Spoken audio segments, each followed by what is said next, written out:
Good morning. It's me, Reed. I'm Jennifer. Welcome to another time of practicing prayer. So here we are for a Faith at Home listening practice. And we're listening today to Psalm 20 from the Message, as well as listening to our lives and the situations, circumstances around us. We happen to be in the orchard at Jen's mom's place down on the farm. On a bit of a family holiday right now. And practicing listening is part of even that. Yeah, we don't stop just because we're on vacation. God's not on vacation, so he's readily available wherever we are. Good thing, too. Yeah. Good thing, too. So I'd encourage you, if you're the sort of person who likes to write things down, to make sure you've got your listening book with you, or even, a scrap of paper and something to write with. That way, as you write down a word, you don't have to feel like you have to hold it in your brain the whole time. But we're listening for a word or a phrase that helps us as we pay attention to this psalm today. Right. I'll read Psalm 20 from the Message. God answer you on the day you crash. The name God of Jacob put you out of harm's reach. Send reinforcements from Holy Hill. Dispatch from Zion fresh supplies. Exclaim over your offerings. Celebrate your sacrifices. Give you what your heart desires. Accomplish your plans. When you win, we plan to raise the roof and lead the parade with our banners. May all your wishes come true. That clinches it. Help's coming. An answer's on the way. Everything's going to work out. See those people polishing their chariots and those others grooming their horses? But we're making garlands for God, our God. The chariots will rust. Those horses pull up lame, and we'll be on our feet standing tall, making the King a winner. God, the day we call, give us your answer.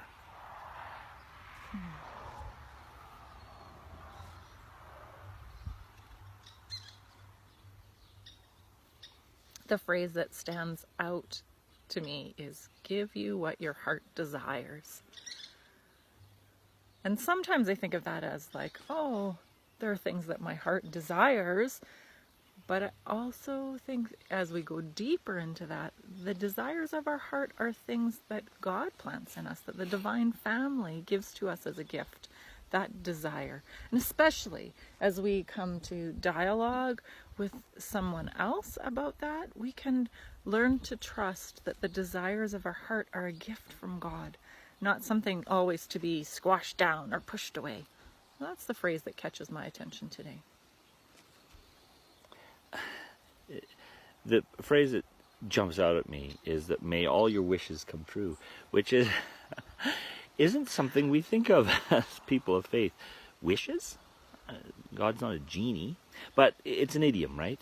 We use that as idiom, and that just really jumped out to me, this idea that it's a blessing. Whoever wrote this was blessing people and saying, may God answer all your prayers. May you get what you need at the right time. May God bless you. That was my take on it, and I think for me that was, yes, I feel blessed. Because may God answer. And I think God does answer all our needs. But sometimes it feels like God's slow in providing for me, or this is what I really want. Maybe it is, or maybe it isn't, but I often ask for things.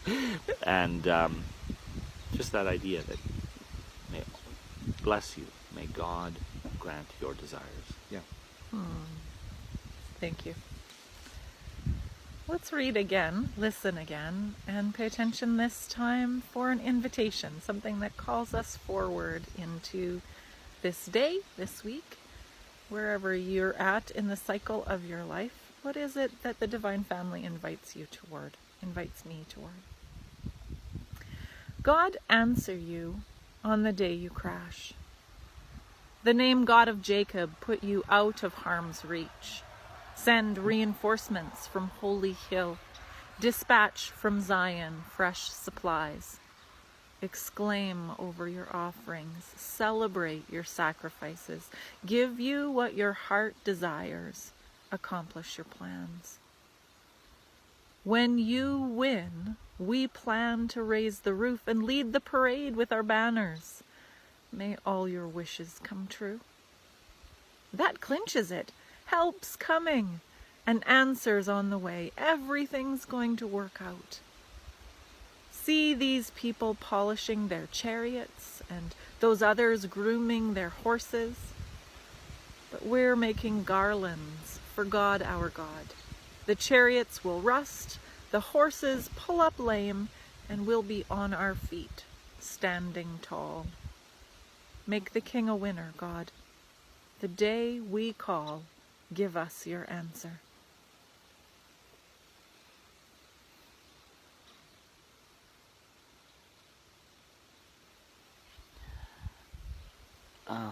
As an invitation, an invitation.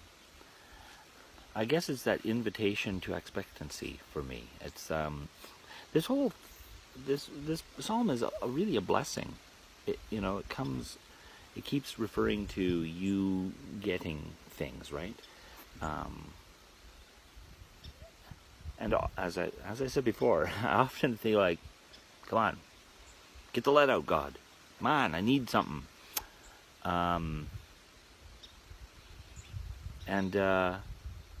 That idea of expectancy, that's I'm invited to expect goodness from God.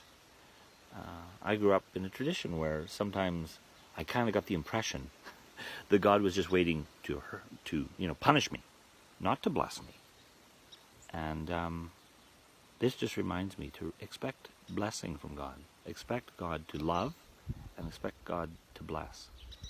So that expectancy, to hold off on my negative expectations, like, oh, not again. I don't know if you ever have that. If you ever have that feeling, oh, waiting for the other shoe to drop. Things are too good. Something's going to go bad. This is about waiting for God to bless. Expect blessing, not punishment. Blessing. That's good. I think the invitation for me grows out of that very first line. God answer you on the day you crash. It's one of the things I know from the work we do with our family, from the work that I've done in the community, is that if we know that something's coming, we can be better prepared for it and a little less stressed out about it coming.